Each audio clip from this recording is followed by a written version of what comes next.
को हमने x by Y माना हुआ है और हमारा न्यू फ्रैक्शन है 1/2। अब भाई अगर फ्रैक्शन नया हुआ है तो ऑब्वियस ही बात है कि न्यूमरेटर में भी चेंज है और डिनोमिनेटर में भी चेंज है। तो क्वेश्चन कह रहा है कि वहां पे न्यूमरेटर में चेंज क्या है, न्यूमरेटर में चेंज है n का वैल्यू 5 से, न्यूमरेटर 5 से बढ़ गया। हमने न्यूमरेटर को मान के रखा था x, तो ये हो गया x प्लस 5, डिनोमिनेटर 3 से कट गया, डिनोमिनेटर को हमने माना था y, पुराना डिनोमिनेटर का नया डिनोमिनेटर हो जाएगा y माइनस 3। तो finally x plus 5 divided by y minus 3 का वैल्यू 1/2 हो गया। x plus 5 divided by y minus 3 का वैल्यू 1/2 हो गया। आ रही है बात समझ में? और अगर ये वैल्यू 1/2 हो गया है, अगर ये वैल्यू 1/2 हो गया तो इस केस में आप अब क्रॉस मल्टीप्लाई करो, आप यहाँ पे क्रॉस मल्टीप्लाई करो तो y माइनस 3 उधर चला जाएगा, 2 ये x प्लस 5 के साथ मल्टीप्लाई हो जाएगा, तो आपके पास आ जाएगा 2x प्लस 10। आ गया पहला इक्वेशन। अगर इस तरीके से इक्वेशन आ गया तो ठीक, आपको दूसरा इक्वेशन भी एग्जैक्टली ऐसे ही बनेगा। आ रहा है प्रोसेस समझ में आया? अब हम क्या करते हैं, हम एनसीईआरटी के पहले फ्रैक्शन वाले क्वेश्चंस को डील करते हैं। जैसे कि पहले इस क्वेश्चन को देख लीजिए, 3.5 का 4 का सेकेंड, ठीक है। क्या कह रहा है, अ फ्रैक्शन बिकम्स 1/3। अब देखो क्वेश्चन पढ़ते जब आपको पता चल गया फ्रैक्शन का क्वेश्चन है, तो मैंने स्टेप 1 क्या बताया आपको, मैंने स्टेप 1 बताया है ना कि हम उसमें क्या करेंगे, हम न्यूमरेटर को x और डिनोमिनेटर को y मान लेंगे, राइट। तो फ्रैक्शन का भले ही क्वेश्चन है तो सबसे पहले आपकी कॉपी में क्या होना चाहिए,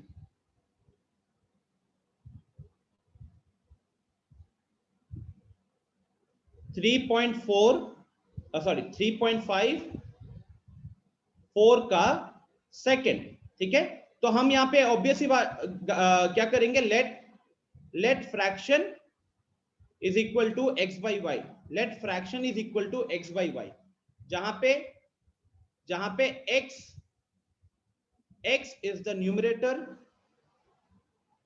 and y is the denominator, जहां पे x is the numerator and y is the denominator, ठीक है। यहां से आपका शुरुआत होना चाहिए, यहां से शुरुआत हो गया। फिर अब पढ़ते क्वेश्चन को। तो क्वेश्चन क्या कह रहा है, क्वेश्चन कह रहा है fraction becomes 1/3 when 1 is subtracted from the numerator। तो देखो शिखर, यहां पे इस लाइन में एंड आ गया, एंड आता है ना, तो एंड हम लोग दो अलग अलग स्टेटमेंट को जोड़ने के लिए लगाते हैं। तो अ fraction becomes 1/3 when 1 is subtracted from the numerator। इससे ये पता चल रहा है कि डिनोमिनेटर में कोई चेंज नहीं है, डिनोमिनेटर में कोई चेंज नहीं है। दूसरा क्या कह रहा है, एंड इट बिकम्स। अब ये इट यहाँ पे क्या है, इट यहाँ पे क्या है, इट तो वो फ्रैक्शन की बात कर रहा है। And the fraction becomes 1/4 when 8 is added to the numerator, when 8 is added to the numerator। तो सेकंड वाले केस में क्या है, सेकंड वाले केस में न्यूमरेटर में बढ़ोतरी हुआ है, सॉरी डिनोमिनेटर में चेंज हुआ है, न्यूमरेटर में कोई चेंज नहीं हुआ है।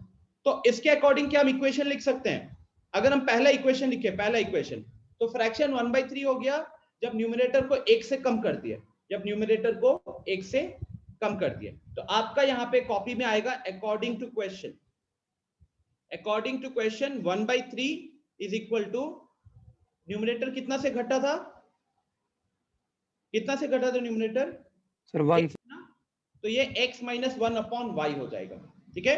1/3 is equal to x minus 1 upon Y हो जाएगा। तो this will be your first equation. बोलिए कोई दिक्कत किसी को, this will be your first equation. अच्छा सेकंड केस में क्या बोला था, सेकंड केस में बोला था एंड फ्रैक्शन का वैल्यू हो जाता है 1/4, लेकिन फ्रैक्शन का वैल्यू 1/4 कब होता है, जब डिनोमिनेटर को हमने 8 से बढ़ा दिया।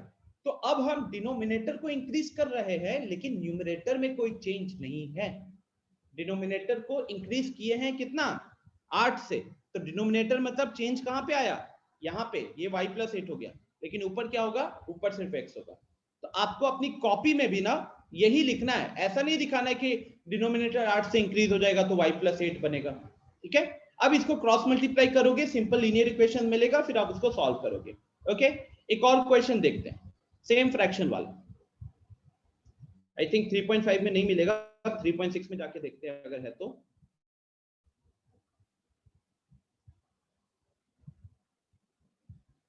सर 3.6 में भी नहीं, 3.6 में नहीं है, मॉड्यूल में देख लेते हैं।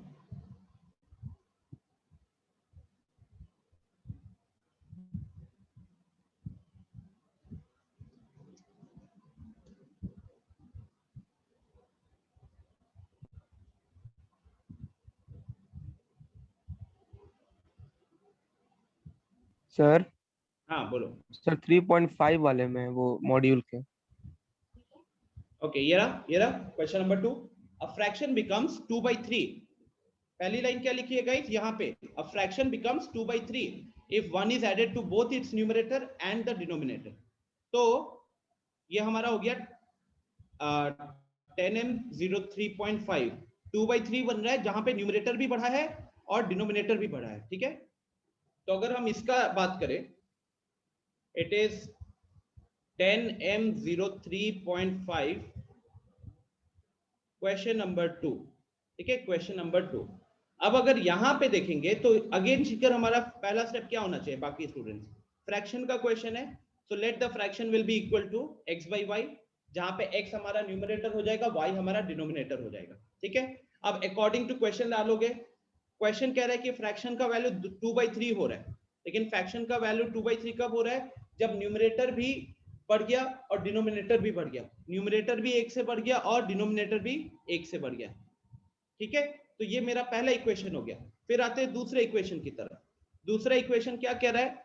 The same fraction becomes 1/2। वही ओरिजिनल फ्रैक्शन जो था वो 1/2 बन जा रहा है if one is subtracted from both the numerator and the denominator. इसका मतलब क्या हुआ?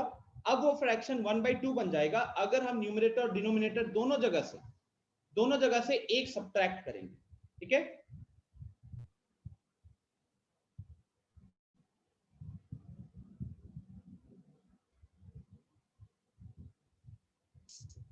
तो कितना था फ्रैक्शन? 1/4 ना? 1/2 था, सॉरी 1/2।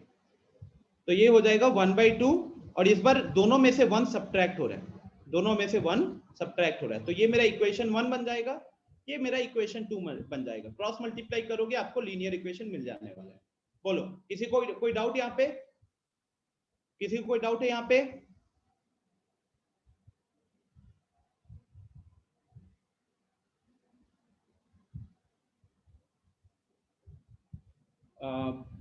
देवेश, आप छपरा के स्टूडेंट हो कि बेगूसराय के? देवेश कुमार,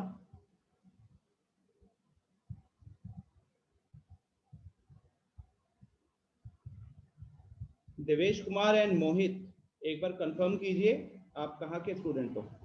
छपरा सेंटर के, बेगूसराय सेंटर के? You can reply in the chat box.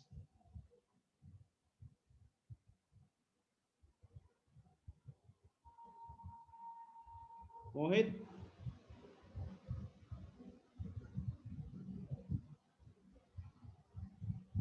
कहाँ के?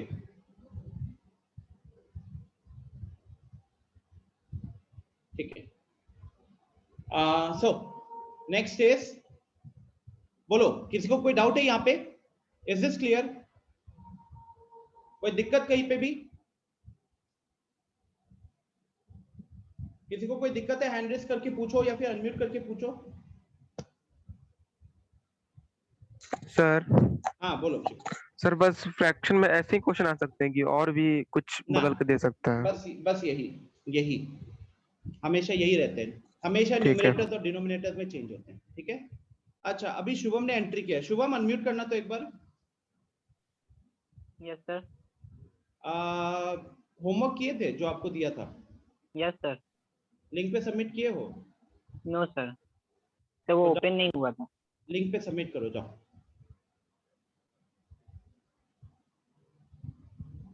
इस तरीके के नॉनसेंस अब नहीं चलेगा बिहेवियर। बहुत लोग लास्ट मोमेंट पे सबमिट करते हैं इस चक्कर में। ओके, तो गाइज एक क्वेश्चन हमने कर लिया। ठीक है, अगला क्वेश्चन देखते हैं कौन सा टाइप पिक करे। बताओ, कोई भी, अपूर्व, अमृत, शानवी, नैन्सी, स्मृति, कौन सा टाइप डिस्कस करें नेक्स्ट? एज वाला, ठीक है। एज का भी क्वेश्चन आ रहा है, स्पीड भी आ रहा है। चलो एज के क्वेश्चन से शुरू करते हैं।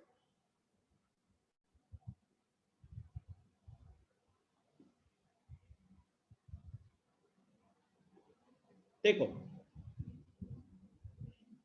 एज के जो प्रॉब्लम्स होते हैं इसमें आपको ध्यान जो रखना है सबसे पहले ना, कि assume the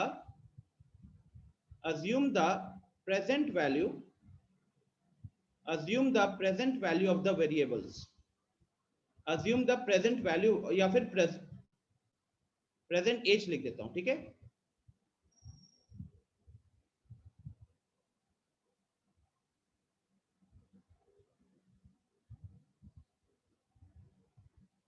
देखो सबको इसको ध्यान से सुनना। हाँ, यहाँ पे क्या है, जैसे कि हम लोग फ्रैक्शन का क्वेश्चन होता है तो हमेशा एक्स और वाई से शुरू करते हैं, फिर न्यूमरेटर में चेंज देखते हैं, डिनोमिनेटर में चेंज देखते हैं। ठीक उसी तरीके से अगर मैं यहाँ पे बात करूं तो यहाँ पे आपके पास पहले एक एजेस का जो क्वेश्चन होगा उसमें जनरली आपको दो लोगों के बारे में बताता है। ठीक है, जनरली दो लोगों के बारे में बताता है। आपको क्या करना है, आप उन दोनों के प्रेजेंट एजेस को एक्स और वाई मान लोगे। प्रेजेंट एज का मतलब क्या हुआ, अभी उनकी उम्र एक्स या एक्स ईयर्स और वाई ईयर्स है।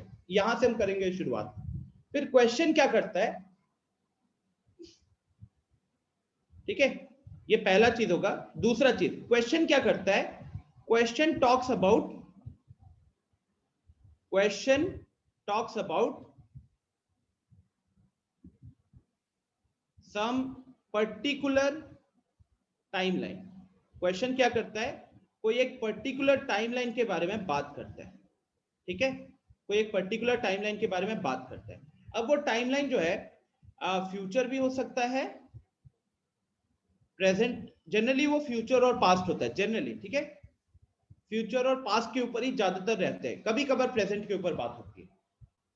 तो आपको यहाँ पे, हाँ लैंग्वेज कंफ्यूज करता है, बट मैं अगर अवंती के मॉड्यूल के वो ओलंपियाड क्वेश्चंस को छोड़ दूं और अगर मैं सिर्फ आ जाऊं आपके एनसीईआरटी लेवल पे, then it becomes quite easy. ठीक है, जैसे कि चलो अब हम इसको डिस्कस करते हैं।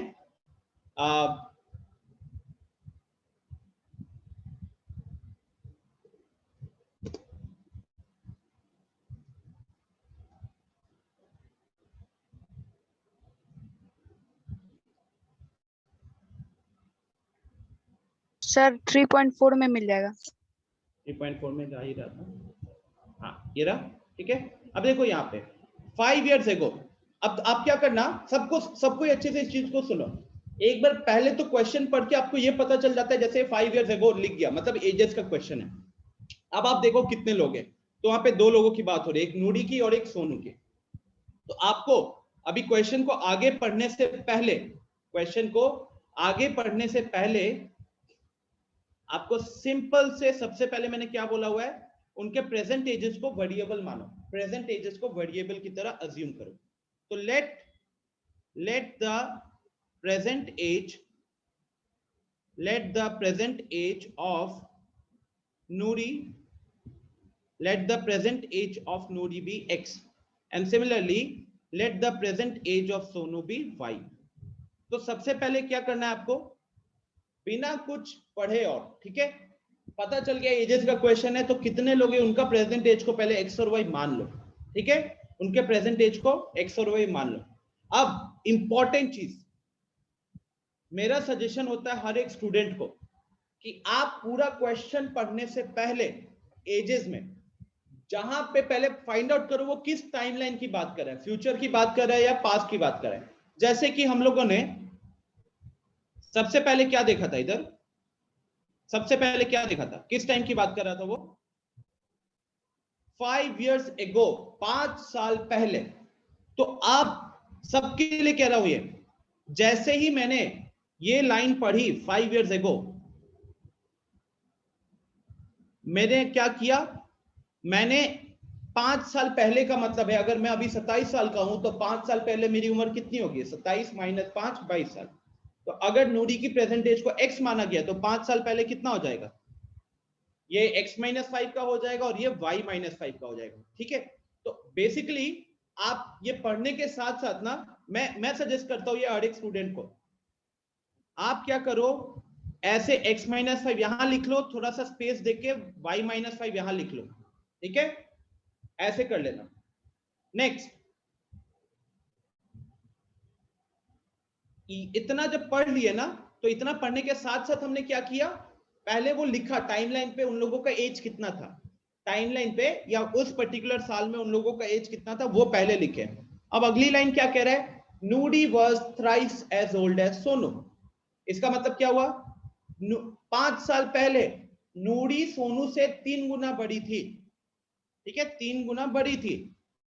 तो 5 years ago, तो अब आपका एक्चुअली में यहाँ पे स्टेटमेंट क्या होना चाहिए, नूरी का एज था x-5, सोनू का एज था y-5।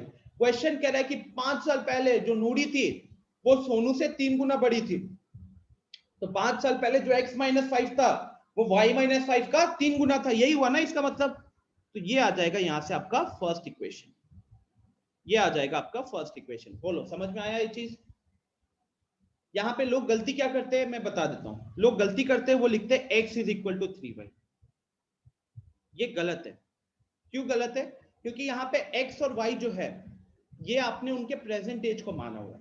क्वेश्चन किसकी बात कर रहा था? क्वेश्चन बात कर रहा था उनके पास्ट एज की, मतलब पहले की उम्र की बात कर रहा था। तो यही सिली मिस्टेक है जो स्टूडेंट जनरली करते हैं, और इसी से बचने के लिए मैं क्या सजेस्ट करता हूं कि पहले तो आप स्टेटमेंट के स्टार्टिंग में पढ़ लो कि वो किस टाइमलाइन की बात कर रहा है। क्या वो प्रेजेंट की बात कर रहा है तो x और y चलेगा, क्या वो 5 साल पहले की बात कर रहा है तो x - y y-5 चलेगा, क्या वो 5 साल फ्यूचर की बात कर रहा है, 5 साल बाद की बात कर रहा है तो x+5 और y+5 हो जाएगा। तो पहले उस उम्र को ना अपनी कॉपी पे लिखना, और फिर इक्वेशन बोलता है जनरली कि ये इसका 3 गुना है, ये इसका 4 गुना है, तो उसके अकॉर्डिंग फिर आप वैल्यू एडजस्ट करना। जैसे यहाँ पे हमने क्या किया, हमने पहले x-5 लिखा, फिर हमने y-5 लिखा। क्वेश्चन बोला था नूरी का उम्र सोनू के उम्र का 3 गुना था, तो हमने देखा नूरी का उम्र यहाँ पे कौन सा होगा, तो नूरी का उम्र होगा x-5, तो सोनू के उम्र का हमने उसको 3 गुना कर दिया, सोनू के उम्र का हमने उसको 3 गुना कर दिया। आ रही है बात समझ में आप सबको? ठीक है। सिमिलरली आते अब सेकेंड लाइन पे। सेकेंड लाइन पढ़ने के साथ साथ क्या कर रहा है, सबसे पहले 10 years later हमको क्या करना चाहिए, 10 years later पढ़ने के साथ साथ आगे का क्वेश्चन नहीं पढ़ेंगे, पहले हम क्या करेंगे, ये 10 years later के कारण, 10 years later के कारण आपकी कॉपी में सबसे पहले आप क्या लिखोगे बताओ, कोई भी अनम्यूट करके बताओ क्या लिखोगे, ओम बताओ क्या लिखोगे सबसे पहले अपनी कॉपी में?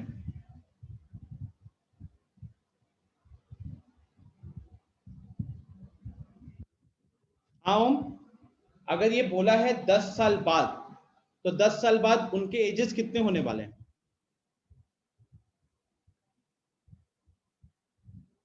It will be x+10 and y+10, है कि नहीं?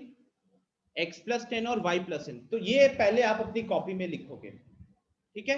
अब जो भी बोलेगा ना कि ये इसका 4 गुना है, वो इसका 3 गुना है, ये इन्हीं पे काम करेगा, ठीक है, ये इन्हीं पे काम करेगा, राइट। तो चलिए अब चलते क्वेश्चन पे और पढ़ते वो लाइन क्या कह रहा है। तो क्वेश्चन कह रहा है कहां गया, हाँ 10 years later 10 साल बाद Noori will be twice as old as Sonu, तो 10 साल बाद नूरी जो है वो सोनू के डबल एज की रहेगी। तो आपने 10 साल बाद का पहले एज लिख लिया, x+10 और y+10। x+10 किसका होगा, नूरी का होगा, y+10 सोनू का होगा। क्वेश्चन कह रहा है 10 साल बाद नूरी की उम्र सोनू की उम्र की डबल होने वाली है, तो कहने के लिए आपका इक्वेशन वाइज क्या जाएगा, x+10 = 2 टाइम्स ऑफ y+10 हो जाएगा। तो ये हो गया आपका सेकेंड इक्वेशन, ये हो गया आपका सेकेंड इक्वेशन। बोलो कोई दिक्कत यहाँ पे,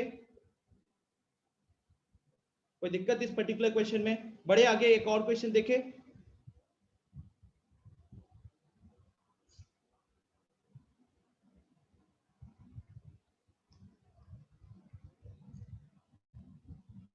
(3.3) में है क्या? सर एक मॉड्यूल में है। हाँ ये देखो वहां भी चल रहा है, ये देखो 3.3 में है ये 5 years hence। तो जैकब की बात हो रही है और जैकब और उसके सन की बात हो रही है। तो हम यहाँ पे सबसे पहले हमारा सेम प्रोसेस को फॉलो करते हुए मैं दिखाना चाहता हूँ कि कहीं ना कहीं जो हमारा राइटिंग पार्ट होता है ना वो डिट्टो सेम रहता है। एक्सरसाइज 3.3 वहां पे आपको क्या करना चाहिए, let present age of Jacob को मान लेते हैं x और सन के प्रेजेंट एज को मान लेते हैं y, ठीक है।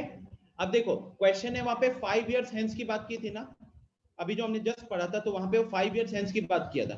5 years hence का मतलब क्या है, 5 years hence का मतलब है 5 साल बाद। तो कॉपी में आपको क्या करना चाहिए अकॉर्डिंग टू क्वेश्चन, आप सबसे पहले यहाँ पे x+5 लिखोगे और आप यहाँ पे y+5 लिखोगे, ठीक है, x+5 और y+5 लिखोगे और इसके बाद हम आगे क्वेश्चन पढ़ेंगे। तो कह रहे हैं 5 years hence the age of Jacob will be 3 times that of his son। तो 5 साल बाद जैकब की उम्र उसके बेटे की उम्र के 3 गुना हो जाएगी। 5 साल बाद जैकब की उम्र उसके बेटे की उम्र की 3 गुने हो जाएगी।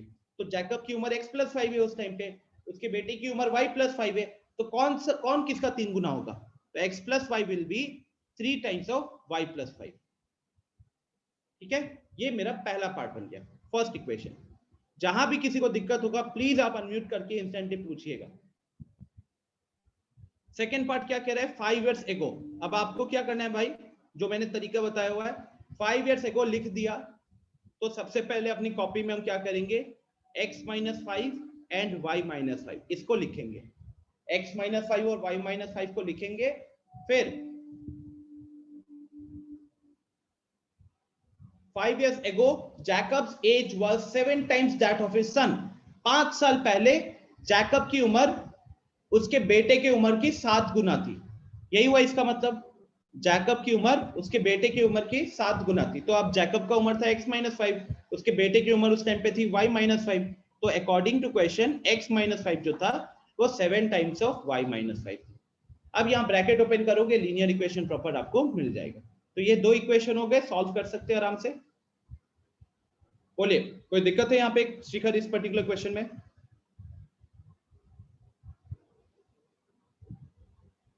बताइए शिखर, कोई दिक्कत? नहीं, ओके।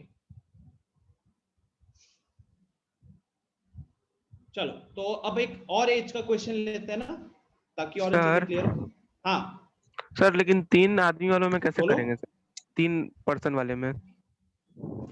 3 पर्सन वाला मैं पहले ही बताया कि वो अपना अवंती का हाई लेवल क्वेश्चन था, तो उसको हमने एक ही क्वेश्चन है वो, ठीक है, जो हमने लास्ट क्लास में आई थिंक 20 मिनट लगाया भी था। आप उस क्वेश्चन को अगर अभी थोड़ा इग्नोर करोगे, दैट इज एक्सेप्शनल क्वेश्चन जो बहुत सारे प्रैक्टिस के बाद आएगा, उसका कोई ऐसे सच वो नहीं है। But if I talk about a simple pair of linear equation in 2 variable जो आपके बोर्ड लेवल पे रहेगा या सिंपल बेसिक ओलंपियाड लेवल पे रहेगा, उसमें वो क्वेश्चन नहीं आने वाला। That was very high level, वो थोड़ा सा प्रैक्टिस के बाद ही होगा। ठीक है शिखर, तो अभी हम देखते हैं एक और एज का क्वेश्चन पहले पकड़ते हैं। कहाँ पे बताना, ये रहा question number 4। Question number 1 year ago the age of Anil and Sunil. तो सबसे पहले मैंने यहाँ पे देख लिया कि भाई 2 लोगों की बात हो रही है, अनिल की और सुनील की। तो मेरा स्टार्टिंग क्या होना चाहिए? मेरा स्टार्टिंग होना चाहिए 10m 3.51 का क्वेश्चन नंबर 1। अब यहाँ पे हम मानेंगे let the present age of Anil be x and Sunil be y। तो अनिल का प्रेजेंटेज को x और सुनील के प्रेजेंटेज को y मानेंगे। अब क्वेश्चन बोला था 1 year ago। 1 year ago बोलने के साथ साथ आपको अपनी कॉपी में पहले क्या करना चाहिए, तो आप यहाँ पे x-1 लिखोगे, फिर आप यहाँ पे y-1 लिखोगे। ठीक है, फिर अब हम पढ़ते क्वेश्चन को। 1 year ago का तो हमने केस संभाल लिया। The ratio of their ages, the ratio of Anil and Sunil age was 6:7। अब ये थोड़ा सा अलग हो गया, मतलब इसमें रेशियो आ गया, लेकिन अगर हम थोड़ा सा देखें तो 6:7 क्या था? 6:7 उनके उस टाइम के एज का रेशियो था ना। तो कहने के लिए ये हो जाएगा x-1 अपॉन y-1, क्योंकि उस टाइम पे अनिल की एज थी x-1, सुनील की एज थी y-1। तो x-1 डिवाइडेड बाय y-1 का वैल्यू हो जाएगा 6:7।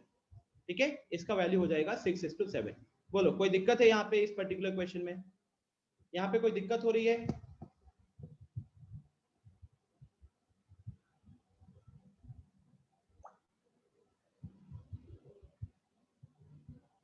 मुस्कान एंड रिया, मैं आप लोगों को रिमूव कर रहा हूं। आप लोगों ने अपना होमवर्क को लिंक पे सबमिट नहीं किया था, इसलिए सबको रिमूव किया गया।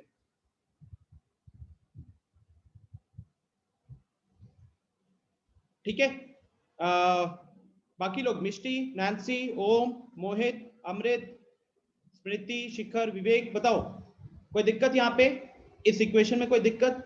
अब आपको इसके बाद क्या करना होता है, हमको जो लीनियर इक्वेशन लाना है तो हमको यहाँ पे क्रॉस मल्टीप्लाई करना पड़ेगा।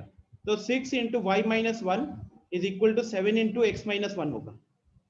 फिर आप यहाँ पे ब्रैकेट्स को ओपन करोगे तो 6y minus 6 is equal to 7x minus 7।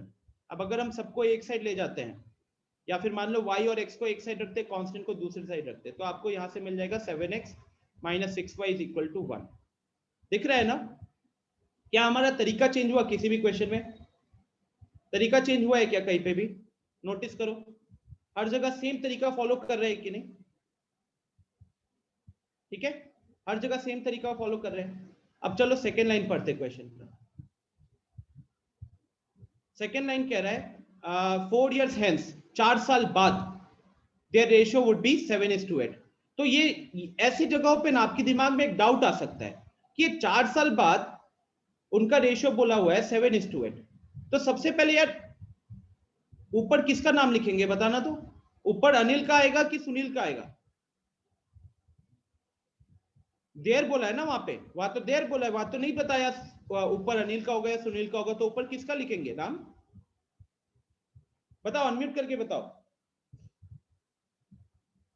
मैं रैंडमली पूछता हूँ। शानवी एक बार अनम्यूट कीजिएगा। Yes sir. किसका नाम हम ऊपर लिखेंगे इस फ्रैक्शन में? किसके सर एज का अनिल। लिखेंगे? सर अनिल का। क्यों अनिल का? क्योंकि क्वेश्चन में अनिल का एज का रेशियो पहले दिया है। एग्जैक्टली, क्योंकि क्वेश्चन में अनिल का नाम, अगर हम क्वेश्चन को पढ़े एक बार, let's go back to question. तो अगर हम क्वेश्चन को देखें तो उस क्वेश्चन में क्या था? इस क्वेश्चन में अनिल का नाम पहले था। तो जिसका नाम पहले था और ये पहला रेशियो जो था 6:7, वो कहने के लिए अनिल का एज डिवाइडेड बाय सुनील का एज था। तो इसीलिए आगे उसने देयर वर्ड जो लगाया है, इस देयर का मतलब भी क्या होगा? अनिल एंड सुनील होगा। ठीक है, इसका मतलब होगा Anil and Sunil. So thank you, mute कर सकते हो आप। तो अब 4 साल हेंस था ना, 4 साल बाद, मतलब ये कितना हो जाएगा? अनिल का 4 साल बाद एज कितना होगा? x+4। सुनील का 4 साल बाद एज कितना होगा? y+4। तो इसका रेशियो किसके बराबर है? 7:8। यहां पे भी आप क्रॉस मल्टीप्लाई करोगे तो 7 into y+4 is equal to 8 into x+4। 7 into y+4 is equal to 8 into x+4। यहां पे मल्टीप्लाई किए तो 7y + 28 is equal to 8x + 32। 8x + 32। ठीक है, बस यहां से दूसरा इक्वेशन आ जाएगा। क्लियर है? और भी क्वेश्चन है तो बोलो। एक और क्वेश्चन है तो उसको भी जल्दी से सॉल्व करते हैं इसी तरीके से।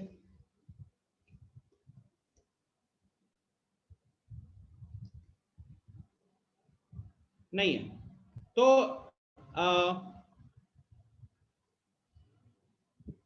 हाँ ये रहा ये question 3.4 10M0 3.4। A man's age is 3 times the sum of the ages of his 2 children। अभी ओलंपियाड वाला क्वेश्चन है, इसीलिए यहाँ पे 2 चिल्ड्रन आ गया। सर हाँ तो सर हम लोग यहाँ पे सिर्फ the sum of age of 2 children को एक वेरिएबल मान लेते हैं, क्योंकि क्वेश्चन में उनका एज निकालने को नहीं दिया। हाँ वेरी गुड अमृत, बहुत अच्छे से इसने पिक किया है। यहाँ पे क्वेश्चन में बोल दिया है कि जो हर जगह पे sum of ages of his 2 children, यहाँ पे भी देखो sum of ages of his 2 children. तो कहने के लिए हम यहाँ पे क्या करेंगे इस पर्टिकुलर क्वेश्चन में? चलो मैं इसको यहीं पे लिख रहा हूँ। ठीक है, तो इस पर्टिकुलर क्वेश्चन में हम मैन के एज को मान लेंगे x और उसके दोनों चिल्ड्रन के एजेस का सम, दोनों चिल्ड्रन के एजेस के सम को मान लेते हैं y। ठीक है ना? तो क्वेश्चन कह रहा है a man's age is 3 times the sum of the ages of his 2 children. अब बताओ नैंसी, बताओ तो ये प्रेजेंट की बात कर रहा है, फ्यूचर की बात कर रहा है, पास्ट की बात कर रहा है? पहला लाइन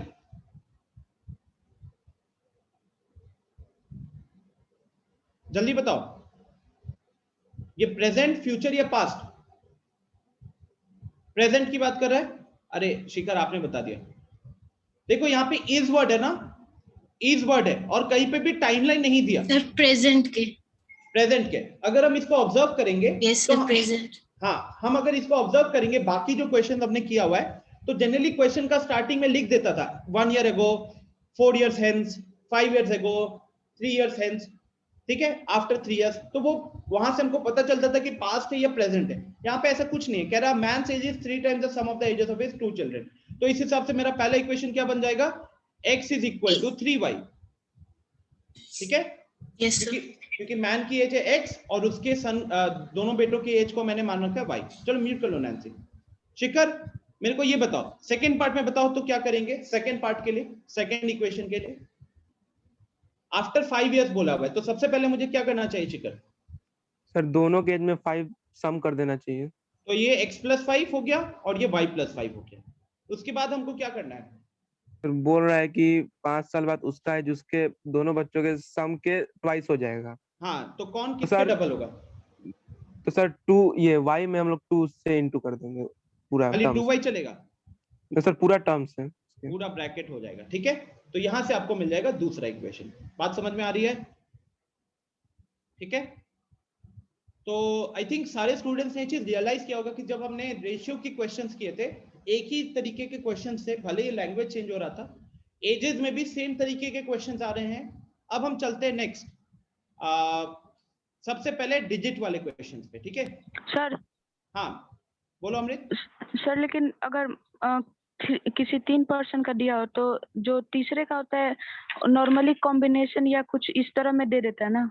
हाँ एग्जैक्टली, जैसे हमने एक क्वेश्चन किया था एडवांस वाले में, तो वहां पे क्या होता है कि आपको पहले इंफॉर्मेशन दे देगा कि तीनों का सम है 100। मान लो कि मैं ए बी सी तीन लोग हैं, तीनों के एजेस का सम है 100, तो वहां पे हम ए को x मानेंगे, बी को y मानेंगे और सी को क्या लिखेंगे फिर? 100 - x - y। हाँ शिखर बताइए। सर यहाँ पे लिखा है 2 चिल्ड्रन। सर अगर यही 2 चिल्ड्रन ना लिख के दोनों में से किसी का नाम लिख देता, मान लीजिए दोनों का नाम लिख के एज देता, तो सर तो अब वहां पे 3% वाला हो जाता है।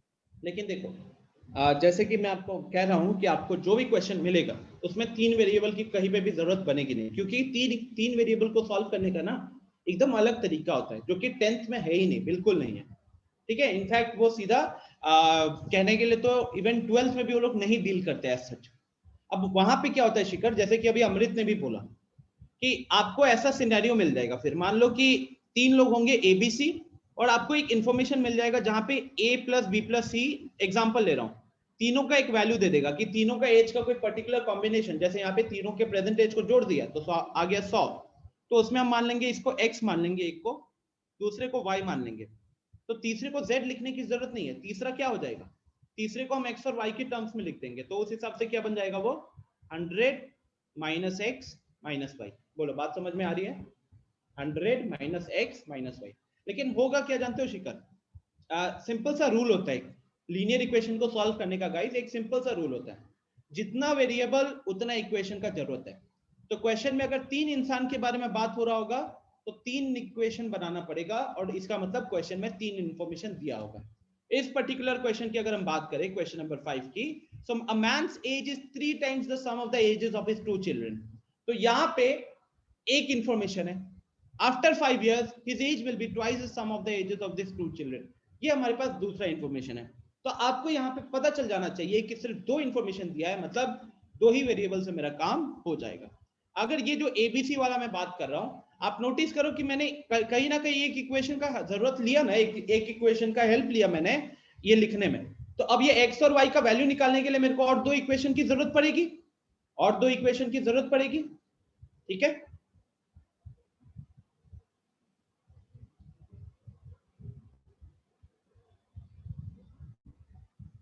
अपूर्वा कह रही हो दूसरे इक्वेशन में y + 10 को 2 से मल्टीप्लाई करेंगे ना? हाँ हाँ, y + 10 को एग्जैक्टली y + 10 को 2 से मल्टीप्लाई करेंगे। अच्छा, एक छोटी सी गलती यहाँ पे हुई है मेरे से। इस पर्टिकुलर क्वेश्चन में, क्वेश्चन नंबर 5 में, हमने मैन की एज को क्या माना था? ध्यान से देखो, मैन के एज को माना है x, और उनके दोनों बच्चों का प्रेजेंट एज का सम को क्या माना है? y माना हुआ है। ठीक है, तो according to question, according to 2 बार क्वेश्चन 5 होगा। एग्जैक्टली, तो अकॉर्डिंग टू क्वेश्चन पहले तो x = 3y हुआ। अब 5 साल बाद की बात करेंगे ना, तो मैन का उम्र तो x + 5 हो जाएगा, लेकिन दोनों बच्चों का 5 साल बाद टोटल उम्र कितना हो जाएगा? तो वो y + 10 हो जाएगा, क्योंकि दोनों बच्चे उसमें 5-5 साल से बढ़ेंगे। तो सेकंड पार्ट में कह रहा है after 5 years his age will be twice, तो ये जो x + 5 है ये आपका 2 टाइम्स हो जाएगा y + 10 से।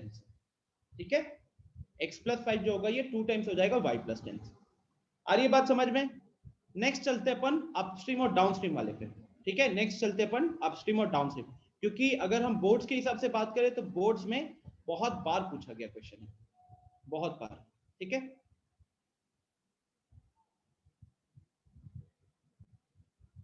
हाँ चलो। मेरे को विवेक आप बताओ, अभी मेरे को पता है कि कितने लोग हैं तो सबका नाम अभी दे। विवेक मेरे को बताओ, अपस्ट्रीम पता है क्या होता है अपस्ट्रीम? नो सर, वो ही नहीं पता, इसलिए क्वेश्चन भी नहीं बन रहा था बोर्ड वाले क्वेश्चन का। अच्छा ठीक है, कोई दिक्कत नहीं। और कोई? अमृत आप बताना चाहोगे? सर शायद अपस्ट्रीम का मतलब speed of any object above water surface.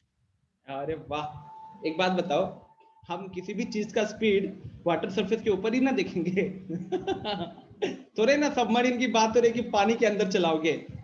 हाँ ओम बताइए। सर वो स्ट्रीम के फ्लो के अगेंस्ट अपस्ट्रीम और इसके साथ डाउनस्ट्रीम। Very good. जो भी चीज, अच्छा देखो इसका सबसे अच्छा सा एग्जांपल एक समझते हैं। जब बारिश वारिश होती है तब उस टाइम पे आप लोगों ने पेपर बोट बनाया, पेपर बोट। बारिश हुई है तो पेपर बोट बना के डाले हो कि Yes, नहीं? तो उस टाइम पे वो किस डायरेक्शन में जाता है? किस डायरेक्शन में? पानी के फ्लो में। पानी के फ्लो के साथ जाता है ना। तो यहां पे जब डाउनस्ट्रीम का मतलब होता है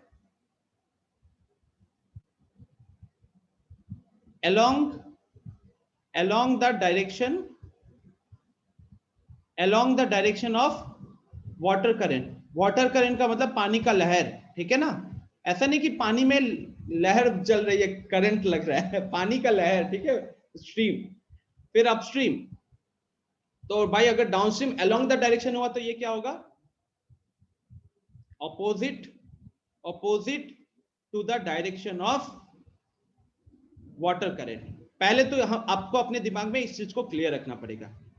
अच्छा, अब क्वेश्चन तो पढ़े हुए हो, कहीं ना कहीं लिखा जाता है कि डाउनस्ट्रीम गया है 10 घंटे में, अपस्ट्रीम गया है 4 घंटे में, वगैरह वगैरह, इस तरीके का कुछ। तो अब आपको ये समझना पड़ेगा कि डाउनस्ट्रीम में एक्चुअली नेट स्पीड कितना होता है। तो इसके लिए मैं जानना चाहूंगा आप कौन होगा लिस्ट में? मिष्टी आप एक बार म्यूट करना। Yes sir. डाउनस्ट्रीम में अगर आपकी बोट है, ठीक है, आपके बोट में कोई स्पीड है मान लो x, और पानी का लहर का खुद का स्पीड है y, तो और अगर आपकी बोट डाउनस्ट्रीम जा रही है मतलब पानी के लहर के साथ जा रही है, तो नेट स्पीड कितना हो जाएगा? x + y, क्योंकि पॉजिटिव चल। हाँ, x + y। क्यों x + y होगा गाइस? ये समझो, ये इसलिए x + y होगा क्योंकि यहाँ पे जब आपका बोट का खुद का स्पीड है, ठीक है, और आपकी बोट मूव कर रही है पानी के डायरेक्शन में, तो पानी का जो डायरेक्शन की उसमें जो स्पीड है, वाटर करंट जो है, वो आपके मूवमेंट को हेल्प ही ना करेगी।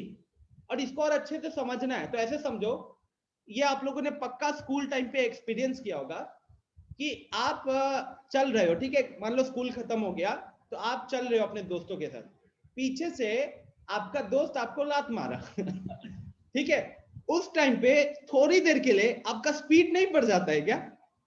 स्पीड बढ़ता है कि नहीं? क्यों बढ़ता है वो?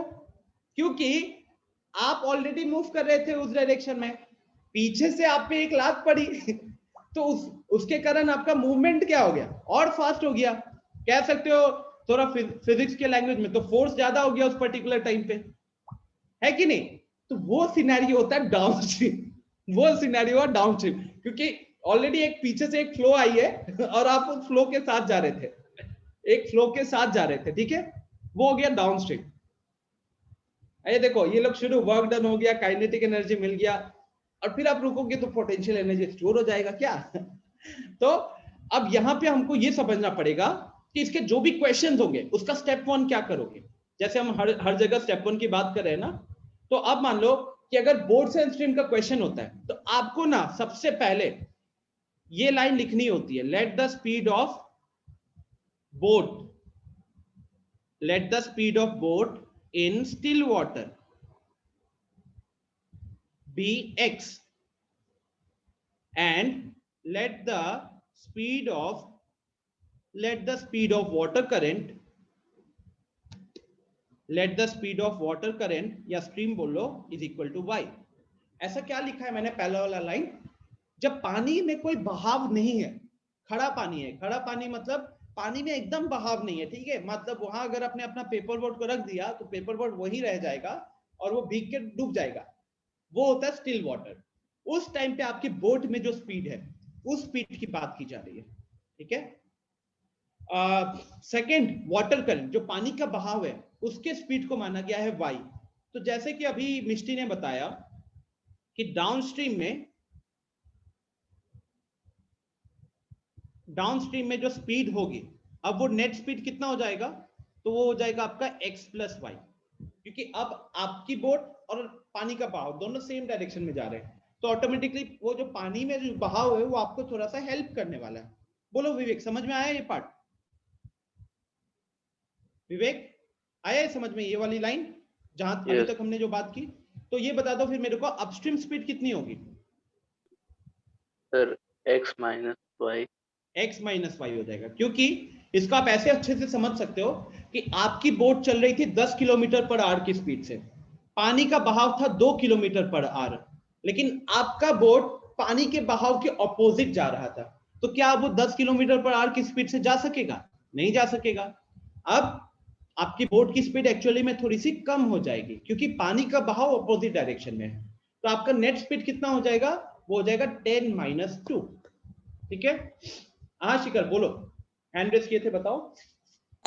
सर मतलब कि इस टाइप का कोई भी क्वेश्चन में सर जो पहला स्टेप है sir, speed of boat, still water, water current, sir वही लिखना है सर, कोई भी क्वेश्चन? कोई भी क्वेश्चन, देखो ये कोई भी क्वेश्चन होगा, ये आपका स्टेप 1 रहने वाला है। नोटिस करो यार, मैंने अभी तक जो क्लास में हम चले हैं, मैंने क्या लिखा, फ्रैक्शन का जो भी क्वेश्चन मिलेगा, क्वेश्चन को पढ़ने से पहले आपका स्टेप 1 ये रहना चाहिए, ठीक है।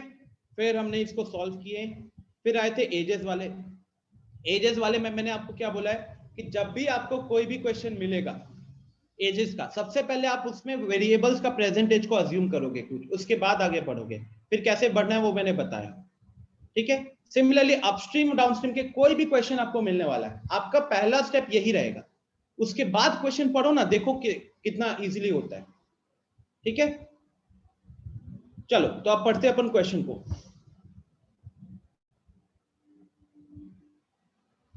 पहले एनसीईआरटी के क्वेश्चन पे ही आते हैं।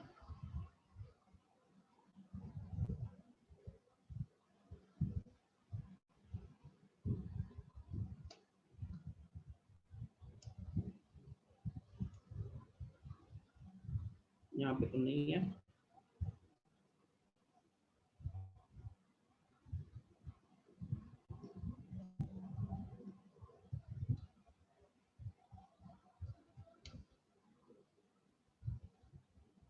यहाँ पे भी नहीं है। ये क्वेश्चन हो गया, ठीक है। पहले आई थिंक एक्सरसाइज के क्वेश्चन पे आते हैं, वो थोड़ा सा इजी है, उसके बाद इस एग्जांपल पे आते हैं, ठीक है। चलिए, तो सबसे पहले है Ritu can row downstream 20 kilometre in 2 hours. इसका मतलब क्या हुआ? इसका मतलब क्या होगा बताओ, एनीवन, कोई भी अनम्यूट करके बता सकता है। सर हाँ सर इसका मतलब जो डाउनस्ट्रीम का स्पीड है उसके जो पहले क्वेश्चन बनेगा वो x plus Y equal to 10 बन सकता है। हाँ, लेकिन आप इक्वेशन बनाने में बहुत अच्छा आपका पकड़ है।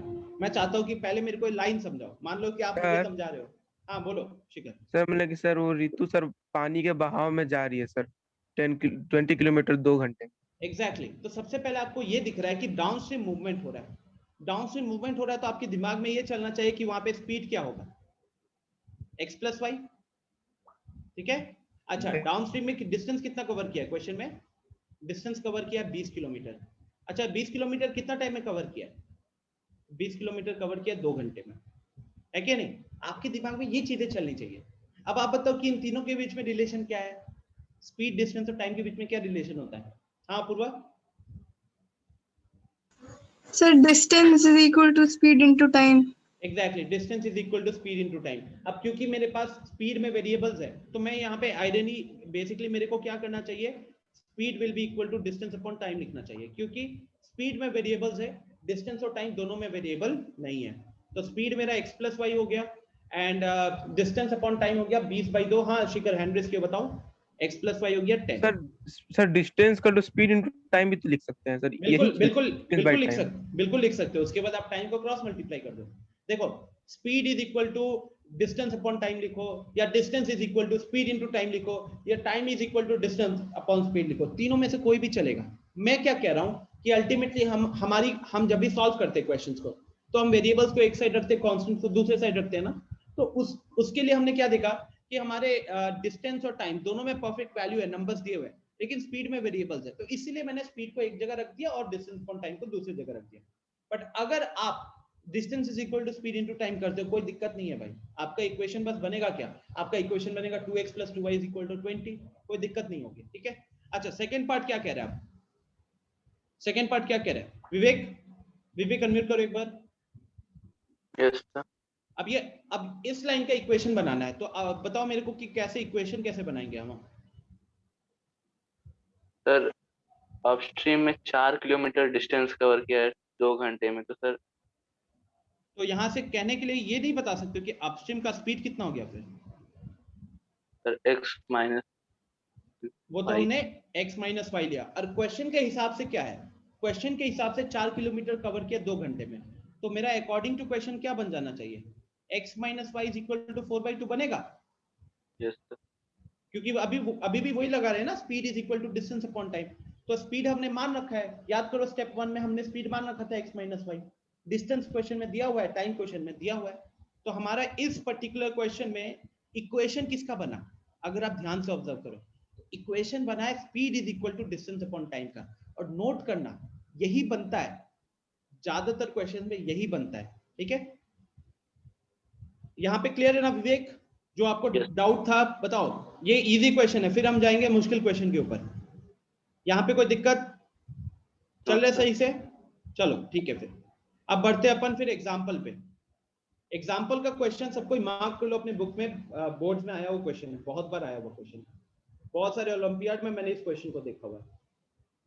चलो इसको मार्क करो सबसे पहले, और हम नीचे इक्वेशन दिख रहा वो था आप लोगों को, तो इसलिए मैंने उसको हटा दिया। Example number 19। अच्छा एग्जाम्पल नंबर 19 को पढ़ो यार, इसी के साथ हम क्लास को एंड भी करेंगे। A boat goes 30 kilometre upstream and 44 kilometre downstream in 10 hours। कौन अनम्यूट करके मेरे को समझाएगा कि इस लाइन का मतलब क्या है, हैंड रेज कीजिए।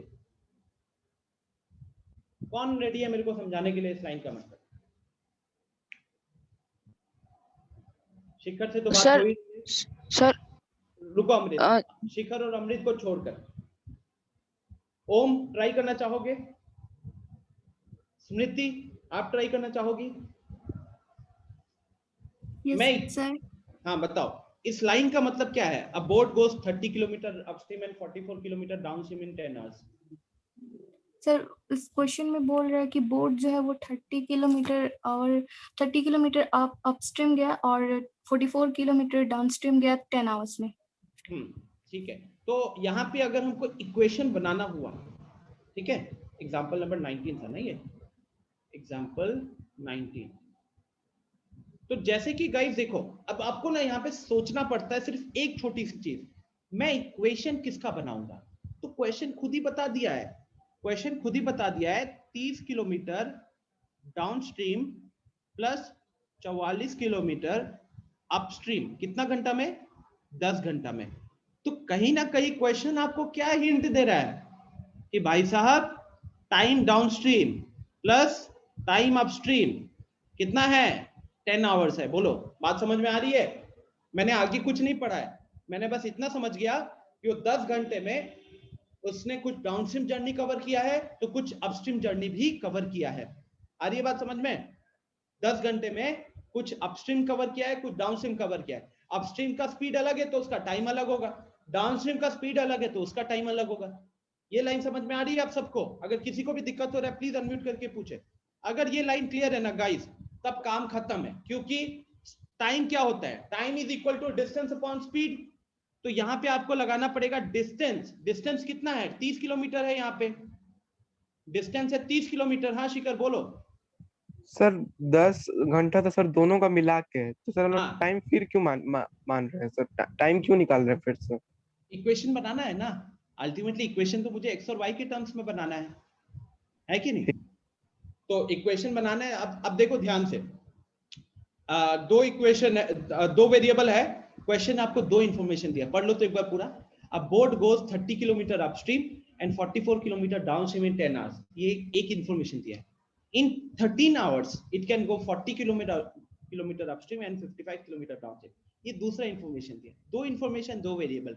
आ रही बात समझ में? जो मैं स्टार्टिंग में बोला था, जितने इक्वेशन, जितने वेरिएबल्स दोगे उतने इक्वेशन चाहिए, उतना इक्वेशन चाहिए मतलब उतना इंफॉर्मेशन देगा।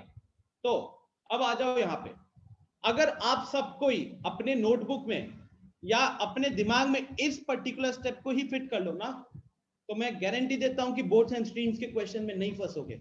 बस इतना ही ध्यान रखना, जो पीछे अभी हमने क्वेश्चन देखा था एक्सरसाइज वाला, वो आसान था क्योंकि वो सिर्फ एक अपस्ट्रीम का केस दिखा रहा था, एक सिर्फ डाउनस्ट्रीम का केस दिखा रहा था। लेकिन जो आपके बोर्ड एग्जाम में क्वेश्चंस आए थे वो इस पे आए थे, जहां पे मिक्सचर ऑफ अपस्ट्रीम और डाउनस्ट्रीम होता है।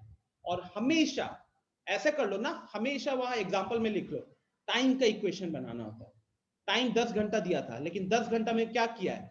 पहले वो फ्लो के साथ गया था 30 किलोमीटर और उसके बाद फ्लो के अगेंस्ट गया है 44 किलोमीटर। ये दोनों टाइम है। तो अब टाइम होता है डिस्टेंस अपॉन स्पीड। तो डाउनस्ट्रीम के केस में टाइम क्या होता? तो 30 kilometre upon x minus Y होता है कि नहीं? किलोमीटर रिमूव कर देते हैं, बोलिए कोई दिक्कत हो रही है? अपस्ट्रीम कितना गया था? 44 किलोमीटर, तो डिस्टेंस 44 ऊपर लिखोगे, अच्छा यहाँ पे प्लस होगा। डाउनस्ट्रीम का स्पीड तो x प्लस वाई है ना, तो नीचे x प्लस वाई है। 44 के नीचे क्या होगा सर? हाँ शिखर बोलो। सर समझ लगे सर, इसमें टाइम पूछा है सर, इस मिक्सचर वाले में टाइम पूछा है। तो सर अगर कोई भी मिक्सचर वाला आएगा, उसमें मान लीजिए स्पीड नहीं दिया, तो स्पीड निकाल देंगे इस तरह? हमेशा हमेशा, मैं कह रहा हूँ ना, मैं अपने एक्सपीरियंस से बता रहा हूँ आपको, वो हमेशा ऐसा ही क्वेश्चन देता है। मैं सर हमेशा टाइम ही निकालना पड़ेगा? हमेशा आपको x और y निकालना पड़ता है, वो आपको टाइम का इक्वेशन देता है, हमेशा इक्वेशन देता है टाइम का। आपको टाइम नहीं निकालना है, टाइम का इक्वेशन निकालना है। जब टाइम का इक्वेशन में पुट करोगे तो डिस्टेंस अपॉन स्पीड लगाओगे फिर, ठीक है? तो यहां से आ गया मेरे को पहला इक्वेशन, यहां से आ गया मेरे को पहला इक्वेशन। अगला पढ़ते हैं, आगे कह रहा है 13 घंटे में 40 किलोमीटर अपस्ट्रीम और 55 किलोमीटर डाउनस्ट्रीम, है ना? 13 किलोमीटर में 40 किलोमीटर अपस्ट्रीम। तो यहां पे अब आप देखोगे तो सबसे पहले 40 kilometre upstream plus 55 kilometre downstream ds, ये कितना देर में? ये 13 घंटे में हो रहा है। अब अगर हम इसका इक्वेशन बनाएंगे तो इसका इक्वेशन होगा 40 अपॉन x माइनस वाई। अगले वाले का इक्वेशन बनाएंगे तो क्या होगा? 55 अपॉन x प्लस वाई। एक जगह 40 अपॉन x माइनस वाई है, एक जगह पे 55 अपॉन x प्लस वाई है, 40 अपॉन x माइनस वाई है, दूसरी जगह पे 55 अपॉन x प्लस वाई है। ये वैल्यू हो रहा है 13, ठीक है? दो इक्वेशन, दो वेरिएबल।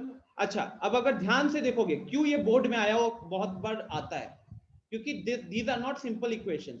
हमने अभी तक जो एजेस देखा था, फ्रैक्शंस देखा था, वहां पे सिंपल लीनियर इक्वेशन बन रहा था, लेकिन ये क्या है? ये हो जाते हैं आपके equations reducible, equations reducible to linear form.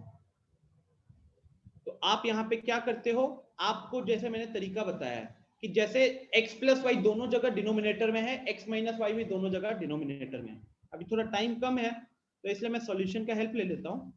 ये देखो, पहले तो हमारा सेम इक्वेशन बना, देख रहे हो? सेम इक्वेशन बना है, यहाँ पे दूसरा इक्वेशन भी सेम बना है। अब क्योंकि ये एक सिंपल लीनियर इक्वेशन नहीं था, लेकिन इसको हम लीनियर इक्वेशन में कन्वर्ट कर सकते थे, जैसे हमने एक्सरसाइज 3.6 के क्वेश्चन में देखा हुआ है। तो उधर क्या किया? 1 divided by x minus Y को माना है u, 1 divided by x minus Y को माना है u, and 1 divided by x plus Y को माना है v। तो उसके कारण ये हमारा इक्वेशन बन गया। फिर इस इक्वेशन को सॉल्व कर लो, चाहे एलिमिनेशन से, सब्स्टिट्यूशन से, क्रॉस मल्टीप्लिकेशन से। तो वहां से देखो u का वैल्यू आया 1/5, लेकिन u हमने अज्यूम किया था 1 अपॉन x माइनस वाई को, तो 1 अपॉन x माइनस वाई का वैल्यू 1/5 हुआ, 1 अपॉन x माइनस वाई का वैल्यू 1/5 हुआ। और v माना है v माना था 1/x प्लस वाई को, तो 1/x+y=1/11। अब क्योंकि आपको यहाँ से x और y निकालना था तो हमने क्रॉस मल्टीप्लाई किया, तो यहाँ क्रॉस मल्टीप्लाई किए तो x - y 5 आ गया, यहाँ क्रॉस मल्टीप्लाई किए तो x + y 11 आ गया। फिर इन दोनों इक्वेशन को सॉल्व किए एंड x और y आ गया। तो कहने के लिए इस तरीके के क्वेश्चन में हमको 2 बार सॉल्व करना पड़ता है, 2 बार लीनियर इक्वेशन सॉल्व करना पड़ता है। पहले तो एक बार कन्वर्ट करते हैं नया वेरिएबल में, उस नया वेरिएबल का वैल्यू निकालना होता है, फिर वहां से x और y का वैल्यू निकालना होता है। आ रही है बात समझ में? तो this should be your strategy for all the questions of boards and streams. We have 4:15 तो हो रहे हैं। क्या मॉड्यूल में कोई क्वेश्चन दिख रहा है? जल्दी से देख लेते हैं उसी के ऊपर। ये रहा, इसको देखो जल्दी से। 32 kilometre upstream, 32 kilometre upstream plus 36 kilometre downstream, कितना घंटा में? 7 घंटा में। तो आपका अब यहाँ पे इक्वेशन क्या बनना चाहिए?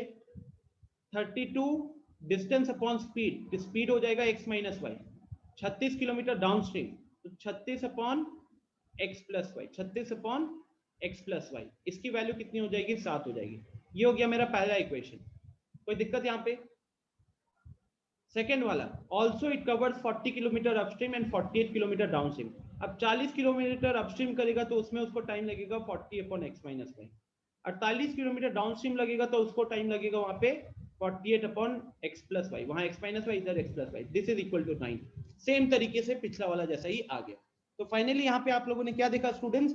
सिर्फ 2 टाइप के क्वेश्चन है, एक जो एग्जाम्पल वाला था और ये भी वो एग्जाम्पल जैसा ही है, दूसरा जो हमने एक्सरसाइज में क्वेश्चन देखा था। ठीक है, सिर्फ 2 types of question are there. Note कर सकते हो, सिर्फ 2 टाइप्स, इसी में से कोई एक आपको आपके बोर्ड एग्जाम में पूछेगा, उससे ऊपर नहीं जाएगा। ठीक है, तो 3 टाइप हमने यहाँ पे डिस्कस कर लिया, और भी 2-3 टाइप्स बच रहे, जैसे ये उसके ऊपर दिख रहा है ना डिस्टेंस वाला, ये बड़ा इंपॉर्टेंट क्वेश्चन है। एक ये क्वेश्चन हो गया, डिजिट्स के ऊपर उतना नहीं पूछता है। एक है मिक्स फिक्स कॉस्ट और वेरिएबल कॉस्ट वाला, उसके ऊपर भी एक डिस्कशन अपन अगली क्लास में करके टॉपिक को खत्म करेंगे। सर मिसलेनियस वाला कैसा होता है? मिसलेनियस वाला आप एक बार सॉल्व कर लो, सारे सॉल्व करने की जरूरत नहीं है, वो एक्चुअली में लिख भी देता है कि miscellaneous are not from examination point of view. कुछ मुश्किल क्वेश्चंस होते हैं उसमें, एक्चुअली कुछ मुश्किल होते हैं, कुछ आसान होते हैं। जैसे अगर हम यहीं की बात करें तो पहला जो है, 2 friends Ani and Biju differ by 3 years. Ani's father Dharam is twice as old as Ani and Biju is twice as old as Cathy. तो यहाँ पे चार लोग हो गए, लेकिन हमको वेरिएबल 2 ही मानना होगा और उस तरीके से इसको सॉल्व करना है। जरूरत पड़ेगा तो ये हम अगली क्लास में इसको कंटिन्यू कर लेंगे। ठीक है, उस वक्त याद दिला देना। अभी के लिए हम यहीं पे एंड करते हैं। I have another class at 4:30, थोड़ा ब्रेक ले लेता हूँ।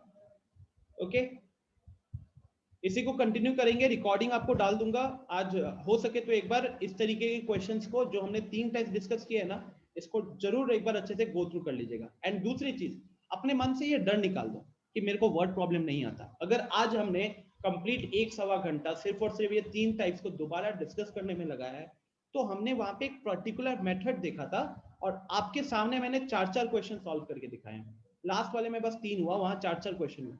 तो आपने ऑब्जर्व किया कि हम सेम स्टेप्स फॉलो कर रहे होते हैं, है कि नहीं? सेम स्टेप्स फॉलो कर रहे होते हैं, तो इसलिए अपने अंदर से वो डर निकाल दीजिएगा सबको। ठीक है, होमवर्क कुछ नहीं रहेगा, इसी को कंप्लीट करो अपने एंड से, क्योंकि कहीं ना कहीं होमवर्क तो मैंने पहले ही दे दिया था और बाकी लोग जो लोग अगली बार होमवर्क करके आएंगे तो उनके लिए भी यहाँ पे थोड़ा सा हेल्प हो जाएगा। ठीक है, हाँ कर लो, आर स्कर्वाल कर लो, इस तरीके के क्वेश्चंस आप लोग खत्म कर लेना। ठीक है, चलो फिर, thank you everyone, bye bye, take care.